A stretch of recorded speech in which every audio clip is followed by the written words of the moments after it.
Hello, I'm Green. And I'm Purple. Welcome back to Green and Purple. We are back in the Forbidden Woods with your good friend Chet. Got some new dues.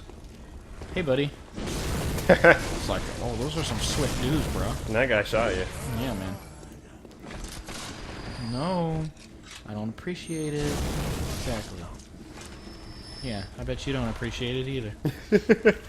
So I don't know if you guys know, care, or anything, but we're actually recording in my new house. Yeah, it was our first recording session in your new house.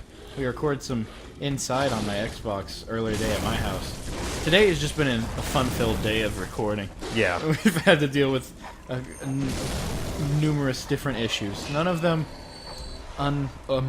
what's the word I'm looking for? I'm saying like they're not. We can overcome them. I guess that's the best way to say it. Yeah, you'll. Wait, will this go up before or after? This should be Monday. Okay. So is it Monday today, everybody? Well, I mean, if you're watching this after the fact, then it could be any day. well, yeah, you guys will see it come the later episodes of Inside. Yeah, there's some. We have to cut it a couple times. Oh, bro, I know that. So, it's been a while since we played Bloodborne. Yep. Like, I mean, because Kayla was moving and everything, it's been about a week and a half since we've actually recorded anything, so today was a big gotta record everything day. Which, you know, are always fun. By the end of the day, you're like, yeah, I got a lot done. Because this is the third, or fourth game we've played today. Yeah. Because we did Inside first, and then we did my birthday special. Which will be going up tomorrow. Yep, that's 2 games. I won't tell you which 2 games. And then we're playing Bloodborne now.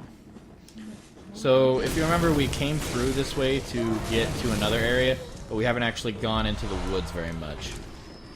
Oh, Right. Oh, hi. He stabbed you. So this time we're going to be going into the woods a little more. Because this is the next major area we have to go through to progress the story. Mm-hmm. And it's not one of my favorite areas. It's kind of annoying at some parts. But we'll be fine. It has a lot of enemies that cause poison. So it's one of those areas, you know. Where the enemies themselves don't do a ton of damage, it's just they can all inflict status effects on you. And that's always fun, you know? Oh. He just me. punched? Yeah, I was like... He's like, I don't need a sword or anything. Okay. Everyone's punching you. Oh, fallen. Who fell into the pit? Oh no, crows! It's a murder of crows. Oh, he followed you. He's like, you can't save yourself down here. There we go. Man. The start of this episode has been very bloody. I mean, what episode of Bloodborne isn't, but... Yeah, it's in the title of it. It's been very hectic. I would feel weird if there wasn't any blood in this game. We just had a completely peaceful episode. Just went right through a plank of wood. Yeah, man. You know, it's PS4 graphics. You know, I think a lot of PS4 games look really, really good, and I think Bloodborne looks good. But from PS4 to PS3 to PS4, and conversely, Xbox 360, Xbox One, the jump wasn't as big as every previous generation. You know what I'm saying? Yes. Well, like, if you look at a PS1 game and a PS2 game, you can clearly tell which is which. Mm-hmm. And if you look at a PS2 game and a PS3 game, you can clearly tell which is which. Yes. But PS3 and PS4, I feel like some of the very best PS3 games are on par with the PS4 games. On par with decent PS4 games. Like, there's always going to be that where, you know, there's some crappy PS3 games that look like PS2 games. Yes. And there's some crappy PS2 games that look like PS1 games. But I don't feel like it's just the crappy PS4 games that look like some of the best PS3 game. It's just some PS3 games looked really, really good. Like Last of Us on PS3 still holds up really well. Of course, you can play it on PS4, but the graphics still stand up fairly well today. Yeah. Oh, we're not going to go this way. Is that poison? I don't remember if it's poison, but there's people that throw Molotov cocktails down on you from above. Oh. And if we take the higher path, we can kill them. before they do that. No. I like the little shimmy they do up whenever they're on fire. So Caleb, how was moving? Did you have fun? I actually did. It wasn't as bad as like I'm used to, because the last time I moved was awful because I lived. Oh, I can't really say locations because you guys won't really know. Basically, the location that I moved to and from they're basically like almost an hour apart from each other, and we only had 1 or 2 cars to transport the smaller stuff. And doing that was very. It was just very tedious. Took forever. It was tedious and long and very tiring. I remember, because what I did was my mother drove me to the place, and she put me there with like she put me there to like a little bit of the stuff to just watch over the place. I remember the first thing I did was I just laid down on the floor and I just passed out, and no, it was just awful because it took us like. It was close to a week length of time just to move everything. And it was awful. But this one, it only took us basically less than 2 days, really. I mean, we the only reason it took 2 days is because you had movers the second day moving the big stuff. I mean, we could have been moving like while they were moving stuff, and we could have gotten it done in a day. You know, like just time-wise. Because it was you and Lavender, and then me and my sister, and then a couple other people that we know. Yeah, so that made it. We had a much bigger posse. It was better because I had other people helping us, and it's easier moving from an apartment to a house rather than from a house to an apartment. Yeah, because from a house to apartment, it's like trying to fit everything into a smaller space, but now you get to expand a little bit. Yeah.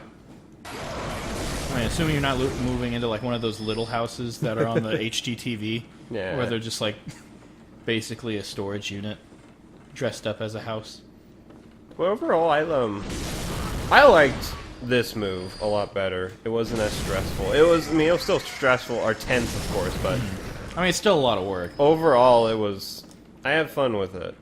It's fun once you like have everything in the new place to be able to like put everything where you want it. Like, I don't consider myself a really organized person, but No, you're not. I like organizing. I don't mind organizing things, and there's certain things I really like organizing. It's just, in general, I could do without. I have to make sure certain things are like in order, or I freak out. I mean, that's how I am with my.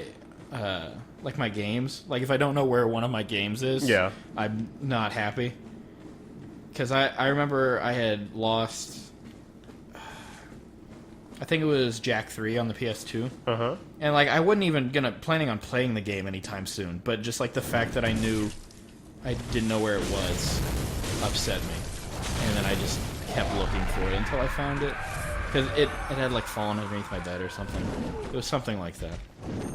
I'm like that, but with like almost everything. I call it organized chaos. I know that's not like an original term, but it applies to me pretty well. Ooh. Bagman. Like one time I think I had like $1. Someone gave me $1. I think it was either my sister, Lavender, or someone else. They gave me $1 or something like that. And I was like, I had to put this in my wallet, but I set it down somewhere because I think I had to do something else, and I forgot where I set it down, and I was freaking out. Over the $1? Yeah, over $1. Yeah, I'm not that. Caleb, we talk about this a little bit inside, but Caleb worries a lot more than I do about things. Yeah, I am a worry wart. I will worry about the smallest of things. We're kind of on two opposite sides of the spectrum. Caleb worries about things he shouldn't be worrying about, and then I don't worry about things that I should probably be worrying about.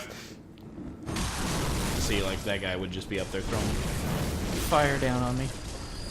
That guy got pitchfork. Yeah, now he's dead. But I know the new place that I'm at. It's yeah, it's really nice. It's like, it's almost kind of like out in the countryside, so it's really quiet, and not a lot of people. The traffic's light. It's definitely a big change from having people living on all like 3 sides of you. Yes. But I like it. It's very quiet here, and which goes with me because I don't like people, so it's good being able to just be away from it all. Yeah. Because I remember one time when I went to visit my friend in Texas, we were talking about how we would both be down with like living like on a farm, just out there, away from everything, and you just have this giant field that's just yours. See, that's the weird thing with me is, I don't know, it's like a paradox, because I wouldn't mind living in like the middle of a city, like surrounded by people, but I've also like thought a lot of times about, you know, whenever I retire or whatever, just getting a small farm with like some livestock and just being like super chill. Because even sociable people, like I'm pretty sociable. You kind of need a break from people every now and then, you know? Yeah, and I'm not so very sociable. Austin's more willing to talk to people than I am. Hi! You said you want to talk to somebody? I mean, like, I'll talk to somebody if I have to, but... Yeah, it's not... You don't actively seek like out I said, like Austin and I have talked about before, I'm an introvert, he's an extrovert. And the way I see it is like... I'll make this real quick, I know we're at the end of the episode. No, that's the fine. way I see it is like, just because you're an introvert doesn't mean that you don't like to talk. It just means you're very particular about what you want to talk about and who you talk about it with. And I think it also has to do with whether you're, like... Extroverts are more likely to initiate a conversation, where introverts are more likely... They're not just gonna, like, if you say, hey, what's up, there's not gonna just, like, scuttle away. They prefer to listen than to talk. Yeah. In most cases. In most cases. If you get them started talking on something, then they'll talk about it, but they won't just start talking about something. And I bring up the spectrum again, but it's another one of those things where no one's, I think, like a pure introvert or a pure extrovert. Yeah. You kind of lie on the spectrum somewhere. Anyways, all that talk of introverts and extroverts, whenever we come back, we're going to be running down and killing people, which has nothing to do with introverts and extroverts. That has nothing to do with it. I wasn't meaning for it to be a segue, but for some reason it sounded like a segue. I was like, I got to make clear that there's nothing linking these at all. Anyways, come by, see us, not tomorrow. It'll be 2 days from now. It'll be Wednesday. I could be completely off on like the days, and this will just be like a Friday. Anyways, bye everybody. See ya.